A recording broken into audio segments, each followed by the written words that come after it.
সুপ্রিয় diploma engineering শিক্ষার্থী, আমি আজকে আলোচনা করব ফিজিক্স 1 এর একটি গুরুত্বপূর্ণ চ্যাপ্টার।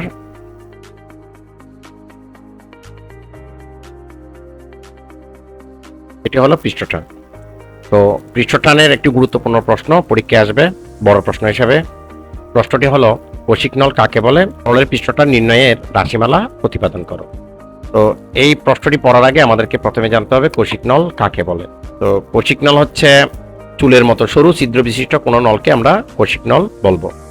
তো নিচে চিত্রে দুইটি কৌশিক নল দেওয়া আছে, একটি হচ্ছে কাঁচের নল আর একটি হচ্ছে পারদের নল।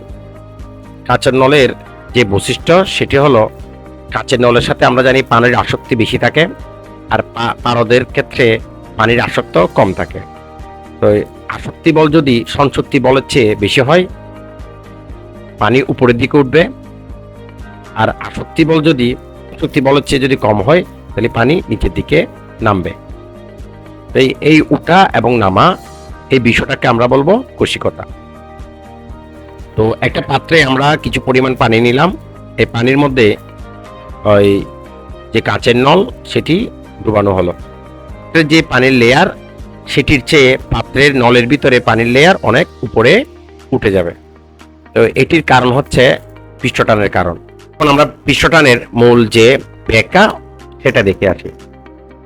এখানে দেওয়া আছে তরলের স্তম্ভের উচ্চতা হচ্ছে h, পানি তলানি থেকে পাত্রের পানি পর্যন্ত হচ্ছে উচ্চতা h, তরলের ঘনত্ব হচ্ছে রো, স্পর্শক কোণ হচ্ছে থিটা, অভিকর্ষ ত্বরণ হচ্ছে g, কৌশিক নলের ব্যাসার্ধ হচ্ছে r।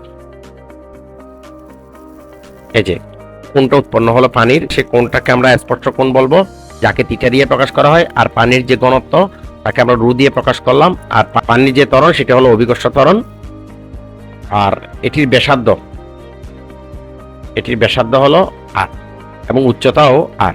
আমরা জানি কৌশিক নলের পরিধি হচ্ছে 2πr, তরলের পৃষ্ঠটান যদি t হয় নিউটনের তৃতীয় সূত্র অনুসারে নলের ভেতরে ও বা বাইরের টান বল হবে 2πrt। অর্থাৎ পরিধির সাথে আমরা জানি পৃষ্ঠটানের একটা সম্পর্ক আছে, তাহলে আমরা লিখতে পারি একসাথে 2πrt। এই 2πrt দুটি অংশে বিভক্ত, একটি হচ্ছে উপরের অংশ আর একটি হচ্ছে নিচের অংশ। এখানে যে স্পর্শ কোণ উৎপন্ন হলো সেটি ভূমির সাথে একটি কোণ উৎপন্ন হলো। তো আমরা জানি ভূমি বাই অতির্ভুজ হলে cos θ হবে, এবং এর উপাংশে অর্থাৎ আনুভূমিক উপাংশে আমরা পাচ্ছি 2πrt sin θ, যেহেতু এটি লম্ব বাই অতির্ভুজ তাহলে হবে এখানে sin θ। তো এখানে 2πrt sin θ বল পরস্পর বিপরীতমুখী ক্রিয়াশীল হওয়ায় পরস্পরকে নাকচ করে দেয়। এই বিষয়টা হলো যেহেতু এই নলটি গোলাকার, তাহলে 2πrt sin θ এবং এই পাশেও 2πrt sin θ যেহেতু পরস্পর বিপরীতমুখী তাই এরা বাদ যাবে। এখানে শুধুমাত্র থাকবে ঊর্ধ্বমুখী বল 2πrt cos θ। আমরা সুতরাং বলতে পারি ঊর্ধ্বমুখী বল হচ্ছে 2πrt cos θ। তো কৌশিক নলের একটা মূল বিষয় হলো আমাকে দুইটি বল বের করতে হবে, একটা হচ্ছে ঊর্ধ্বমুখী বল আর একটা হচ্ছে নিম্নমুখী বল। তো ঊর্ধ্বমুখী বল আমরা পেলাম 2πrt cos θ, এখন আমাদেরকে নিম্নমুখী বল নির্ণয় করতে হবে।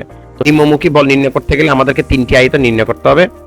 নিম্নমুখী বল সমান আমরা জানি ভর গুণ ত্বরণ, আবার ভরের সূত্র আমরা জানি আয়তন গুণ ঘনত্ব।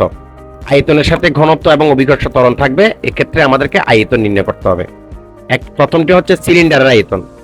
সিলিন্ডার আয়তন হচ্ছে পাত্রের যে পানির উচ্চতা, এখান থেকে এই এতটুকু পানির উচ্চতা, এটি হচ্ছে সিলিন্ডার আয়তন, যেটা r স্কয়ার h। সম্পূর্ণ গোলকের আয়তন হচ্ছে πr স্কয়ার r।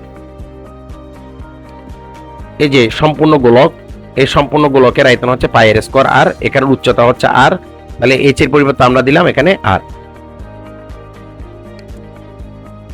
আর অর্ধগোলকের আয়তন হচ্ছে, যেহেতু অর্ধগোলক এটি একটি অর্ধগোলক, তাহলে আমরা এখানে দিলাম হাফ, আর গোলকের আয়তনের সূত্র আমরা জানি 4/3πr3। তরলের মোট আয়তন, তাহলে আমরা তরলের মোট আয়তন নির্ণয় করতে পারি সিলিন্ডার আয়তনের সাথে আমরা এটির বিয়োগফল যদি যোগ করে দিই তাহলে আমরা মোট আয়তন পেয়ে যাব। এ বি সি ডি থেকে এ ই বি যদি আমরা বিয়োগ করে দিই তাহলে এখানে যে পরিমাণ তরল ছিল সেটির আয়তন নির্ণয় করে ফেলতে পারবো। πr square r minus half into 4/3πr3। এখানে আমরা 4 আর 2 কে যদি ভাগ করি তাহলে এখানে পাবো 2, এরপরে আমরা 3 কে লসাগু করলাম, অবশিষ্টের যে মানটি সেটি পেয়ে গেলাম।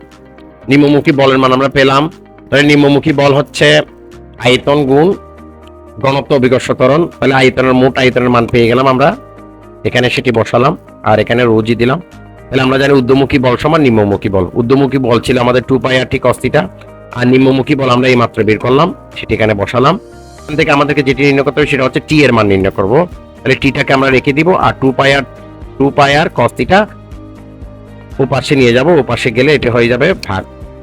এটি হলো তরলের পৃষ্ঠটানের নির্ণয়ের রাশিমালা প্রতিপাদক।